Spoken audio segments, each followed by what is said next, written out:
ज्योतिष और जीवन में आपका स्वागत है। श्री गुरु चरणों में नमन कर श्री गणेश की वंदना करता हूँ।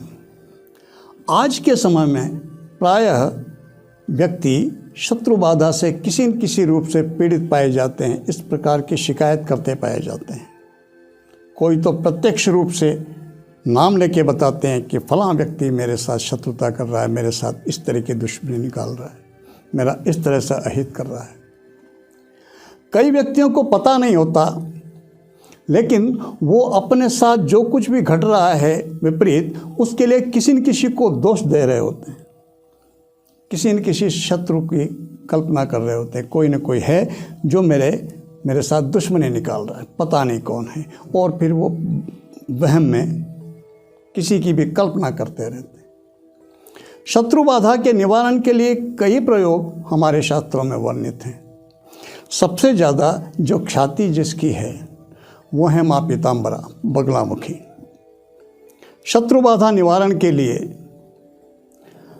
मुकदमे में विजय के लिए प्रायः नेता, आजकल राजनेता भी विजय के लिए, चुनाव में जीतने के लिए बगलामुखी के पीताम्बरा के कई तरह के अनुष्ठान करते देखे जाते हैं। सुने होंगे आपने इस समय इस बारे में चर्चाएं। तो किसी भी व्यक्ति की कैसी भी समस्या हो, शत्रु बाधा से लेकर के, वो चाहे प्रत्यक्ष हो या परोक्ष, मुझे जानते हो या ना जानते हो, उससे मुक्ति के लिए बगलामुखी की उपासना बहुत कारगर है। बगलामुखी की उपासना 10 महाविद्याओं में से एक महाविद्या की उपासना है, और इसके साथ में एक विधान है, और वो है गुरुगम्य होना बहुत ज़रूरी। बिना गुरु के मार्गदर्शन के ये उपासना फलदायी नहीं होती। गुरु दीक्षा इसमें आवश्यक है। सामान्य रूप से बहुत विस्तृत और बहुत विस्तारित साधना का प्रयोग है ये। हर किसी के लिए, सामान्य के लिए ये सहज नहीं है। फिर भी हर व्यक्ति के लिए एक सहज सा प्रयोग है जिसे कोई भी व्यक्ति कर सकता है, और जिसमें किसी विशिष्ट तामझाम की आवश्यकता नहीं है। एक मंत्र ऐसा है और बड़ा प्रसिद्ध मंत्र है, बहुत कारगर और सिद्ध मंत्र है। मूल रूप से बगलामुखी पीताम्बरा ये स्तंभन की देवी हैं। ये जिसके विरुद्ध, जिसके पर इसका प्रयोग किया जाए, उसकी गतिविधियों का स्तंभन कर देती, बांध देती हैं वो। यदि किसी व्यक्ति की जिह्वा का स्तंभन हो जाए, कोई व्यक्ति किसी के लिए किसी भी तरह की बातचीत अनर्गल कर रहा हो या अपनी वाणी से कष्ट पहुंचा रहा हो, और उसकी वाणी की जिह्वा का स्तंभन हो जाए, तो इस व्यक्ति को उस शत्रु बाधा से मुक्ति मिल जाएगी। कोई व्यक्ति किसी भी तरह का क्रियाकलाप कर ही रहा है किसी के विरुद्ध में, और उसके वो सारे क्रियाकलापों का यदि स्तंभन हो जाए, यदि वो क्रियाएं बांध दी जाएं, बंध जाएं, तो ये व्यक्ति उस शत्रु बाधा से मुक्त हो जाएगा। तो प्रधान रूप से बगलामुखी माँ स्तंभन की देवी हैं, वो बांधने का काम करती हैं। और ये मंत्र, ये ब्रह्मास्त्र की तरह से काम करता है। नाम ही इसमें ब्रह्मास्त्र का प्रयोग हुआ है, बहुत कारगर प्रयोग है। तो सामान्य सा हम आसन प्राणायाम करके भगवान शिव के मृत्युंजय स्वरूप का स्मरण करें। वो पति हैं इनके। ओं त्र्यंबकम यजामहे सुगंधिम पुष्टिवर्धनम उर्वारुकमिव बंधनान मृत्युर्मुक्षीमामृतात्। या तो इस मंत्र का, या ओं जोंग सह माम पालय सह जोंग ओं, इस लघु मृत्युंजय मंत्र का। और यदि दोनों ना कर सकें तो भगवान मृत्युंजय शिव को नमन करता हूँ, ये बोल के ही भगवान मृत्युंजय शिव को हम नमन करें। उसके बाद फिर इस मंत्र का जप करें। वो मंत्र इस प्रकार है: ओं ह्लीं ब्रह्मास्त्राय विद्महे स्तंभन बाणाय धीमहि तन्नो बगला प्रचोदयात्। हाँ में र मिलता है तो ह्लीं बनता है, बगलामुखी के बीज में हाँ में ल मिलता है, ह्लीं बनता है। ओं ह्लीं ब्रह्मास्त्राय विद्महे स्तंभन बाणाय धीमहि तन्नो बगला प्रचोदयात्। इन्हें पीत वस्त्र चढ़ाए जाते हैं, इसलिए पीताम्बरा नाम है। पीत निवेदन, उनको नैवेद्य पीला ही निवेदित किया जाता है। बेसन के बने हुए लड्डू, पीले पुष्प चढ़ाए जाते हैं, हल्दी का तिलक लगाया जाता है, और इस मंत्र जाप के बाद में आनंद भैरव का ओम श्री आनंद भैरवाय नमो नमः, इस मंत्र का 5, 7, 11 बार जप अवश्य करना चाहिए। तो पहले भगवान मृत्युंजय शिव, फिर बीच में बगलामुखी के मंत्र की उपासना और उसके बाद फिर आनंद भैरव का स्मरण। मंत्र सिद्धि के लिए 6 दिन से लेकर के 1 मास तक के पुरुष चरण के ऊपर मंत्र सिद्धि के उपाय नाम से एक वीडियो बना चुका हूँ मैं अलग से, उसे देखें और कोई भी सुविधा से जिसे हम कर सकें उस पुरुष चरण से पुरुष चरण करके इस मंत्र का हम 1 माला नियमित जप ले लें। ये आपको आपकी शत्रु बाधाएं कैसी ही हों, शत्रु कैसा ही हो, परोक्ष हो या प्रत्यक्ष हो, आप उसे जानते हो या ना जानते हो, आपको उस शत्रु बाधा से मुक्ति मिल जाएगी। यह तो एक बात हुई। मान लीजिए कि इस बाधा से मुक्ति मिली, थोड़े दिन बाद देखते कि फिर कोई नया शत्रु पैदा हो गया, हम फिर अनुष्ठान करेंगे, फिर शांति मिल जाएगी। फिर थोड़े दिन बाद देखा हमने कि फिर कोई शत्रु फिर शत्रुता उत्पन्न कर रहा है, बाधाएं उत्पन्न कर रहा है, हम फिर अनुष्ठान करेंगे, फिर शांति मिल जाएगी। लेकिन ऐसा कहाँ तक करेंगे? क्या हमें यह नहीं सोचना चाहिए कि क्या कारण है, ये शत्रु उत्पन्न क्यों हो रहे हैं, ये बाधाएं उत्पन्न क्यों हो रही? थोड़ा इसे समझने का प्रयास करते हैं। यदि ये बात समझ में आ गई और हमने उसका अनुसरण किया तो जीवन भर हमें किसी प्रकार की कोई शत्रु बाधा परेशान नहीं करेगी। मैं तो समझा रहा हूँ, मैं तो बोल रहा हूँ। इसे समझना या ना समझना, इसे सुनना या ना सुनना, ये आपका काम है। मैं आपको मेरी तरफ से मैं तो स्पष्ट करने का प्रयास कर रहा हूँ। और यदि यह आपने समझा तो जीवन में कभी शत्रु बाधा आएगी ही नहीं। थोड़ा इसको समझते हैं। हमारा वाङ्मय कहता है कि 6 शत्रु हैं, शत्रु कुल हैं 6, उनको षड्रिपु कहा गया। रिपु यानी शत्रु। वो है काम, क्रोध, लोभ, मोह, मद और मत्सर। मत्सर यानी ईर्ष्या, जलन। काम की जब व्याख्या की जाए तो स्त्री पुरुष के काम व्यापार की बात की जाती, लेकिन वो संपूर्ण काम नहीं है, वो भी काम का एक प्रकार है। काम से तात्पर्य है कामना। किसी को स्त्री की कामना हो सकती है, किसी को पुरुष की कामना हो सकती है, किसी को यश की कामना हो सकती है, किसी को धन की कामना हो सकती है, किसी को पद की कामना हो सकती है। कामना कोई सी भी हो, वो यदि अतिरेक में हो जाए, यदि सीमाओं का अतिक्रमण करे वो, तो बहुत कष्ट पहुंचाती है। और जो कष्ट पहुंचाए वो शत्रु।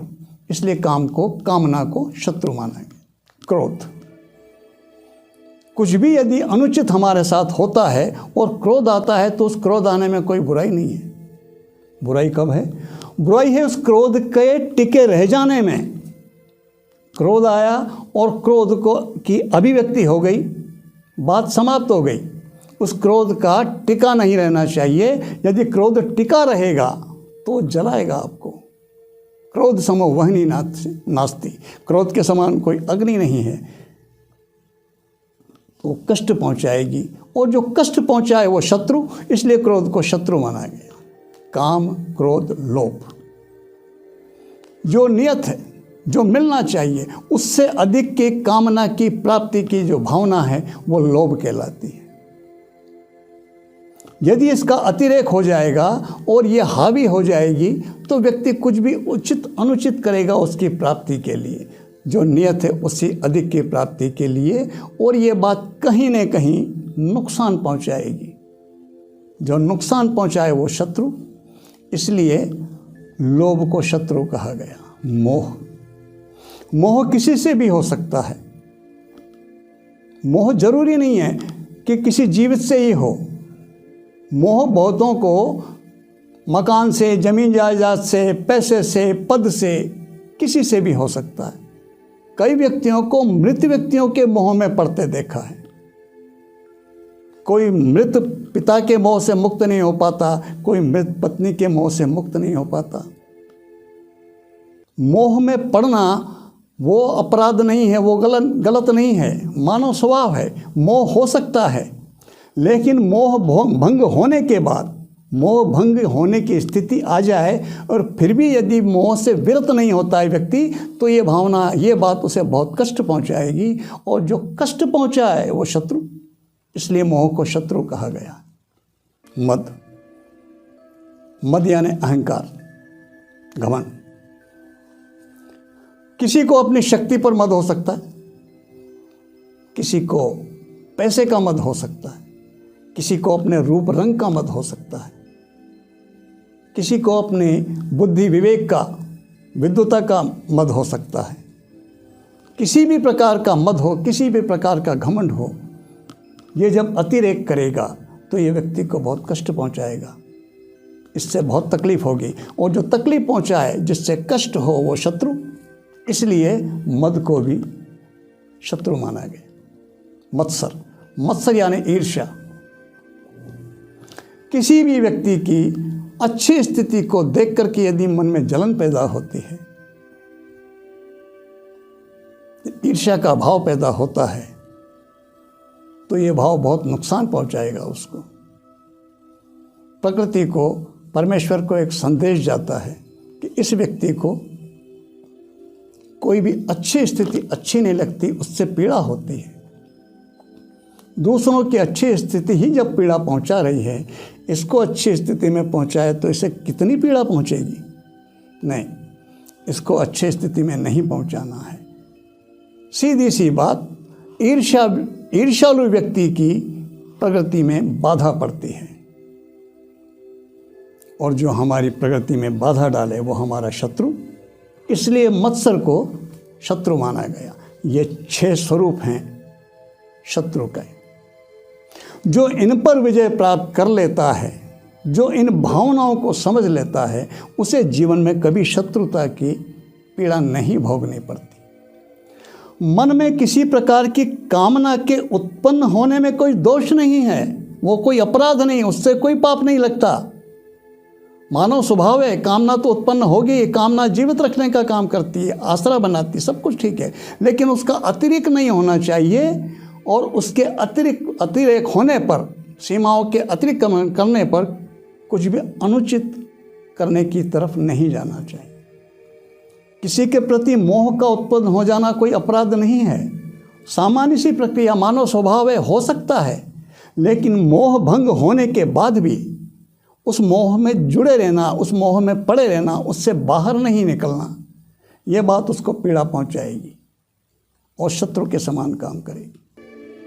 इसलिए ये जो 6 स्वरूप हैं, इनको समझें और इनको समझ करके इनसे विरक्त होने का प्रयास करें। जो ये कर लेता है वो जीवन में शत्रुता की बाधा से पूर्ण रूप से मुक्त हो जाता है। रिपु, अरि, शत्रु ये पर्यायवाची शब्द हैं। नमो अर्यंताणम, हंता यानी मारना, अरि यानी शत्रु, और शत्रु तो ये 6 हैं। जिसने इनको मार दिया उसको नमन करता हूँ, यही अर्थ है नमो अर्यंताणम का। तो यदि हमको जीवन में अजात शत्रु यानी जिसका कोई शत्रु ही पैदा ना हो बनना है, तो इन 6 शत्रुओं को समझें। इन भावनाओं से, अपने मन में इन 6 ही शत्रुओं को स्थान ना दें, तो बाहर कोई भी व्यक्ति शत्रु बन करके खड़ा नहीं होगा। एक व्यक्ति, मेरी कोई कामना मेरे मन में उत्पन्न हुई और मैंने देखा बाहर का एक व्यक्ति उस मेरी कामना में बाधा बन रहा है, उसके प्रति मेरी धारणा बदल जाएगी, उसके प्रति मेरे विचारों में फ़र्क पड़ जाएगा, व्यवहार में फ़र्क पड़ जाएगा। इस बात को समझेगा और वैसा ही व्यवहार मेरे अनुरूप मेरे साथ करेगा, और मैं कहूँगा कि वो मेरे साथ दुश्मनी निकाल रहा है। मेरी कामना ये मैं चाहता हूँ और उसको वो पूरी नहीं होने दे रहा। उसको शत्रु किसने बनाया? मैंने। मेरी कामना के कारण वो शत्रु उत्पन्न हुआ है। तो 6 ही शत्रुओं के बारे में यही बात लागू होती है। इसे समझें और शत्रुता से पूर्ण रूप से जीवन भर के लिए मुक्त हो जाएं। मैं ईश्वर से प्रार्थना करता हूँ कि आपका जीवन निरापद हो, कोई शत्रुता आपको किसी तरह से परेशान ना करे। वर्तमान में यदि किस तरह की कोई बाधा है तो माँ पीताम्बरा के इस मंत्र का अनुष्ठान करें, वो आपको शत्रुता की बाधा से मुक्त करेंगी। माँ से इसी प्रार्थना के साथ मैं आपको नमन करता हूँ। नमस्कार, प्रणाम।